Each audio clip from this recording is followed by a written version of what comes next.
read this for somebody who couldn't be here today. So this is for Paul Amador, and this may or may not be accurate. So I will tell you that ahead of time. To paraphrase, I think it's okay to inconvenience parental constitutional rights as long as we are dealing with children.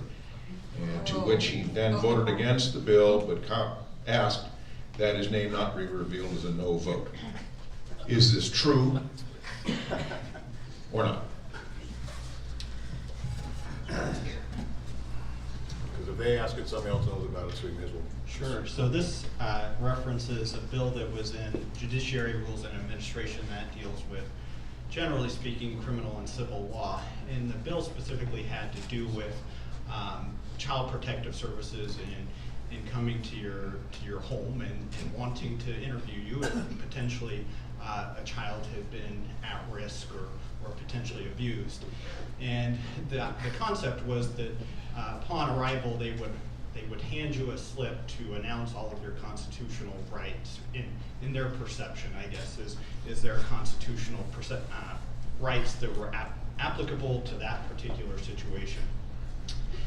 And I had concerns in kind of a judicial or criminal or civil perspective. We don't have that requirement when a law enforcement officer arrives at your place of business, or you pull you over on the side of the road and say, I need to ask you some questions about why you were speeding. They're not allowed, or they're not required to provide those Miranda rights as we know them today until they arrest you for a particular crime. And so I have some concerns about, instituting a new requirement that we don't institute upon law enforcement officers. I also have some current concerns about protecting those of us that are most vulnerable in this world, and those are our children. And do we have a duty to try to protect our children and our neighbors' children? And it's not just about my children.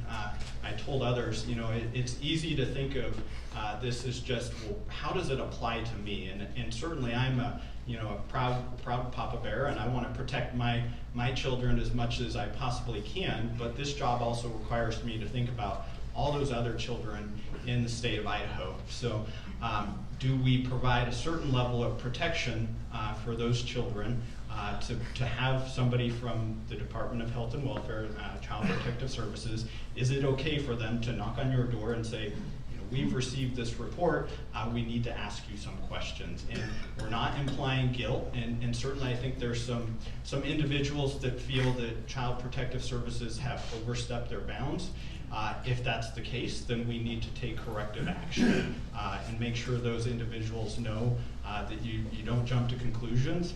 But certainly I appreciate the paraphrase and the question. I don't think that was my approach, was to certainly say we need to deny anybody their constitutional rights, but I think there's an opportunity here to protect children, and if we, that's my ultimate goal and thinking is how do we ensure that more abuse does not occur in the state of Idaho.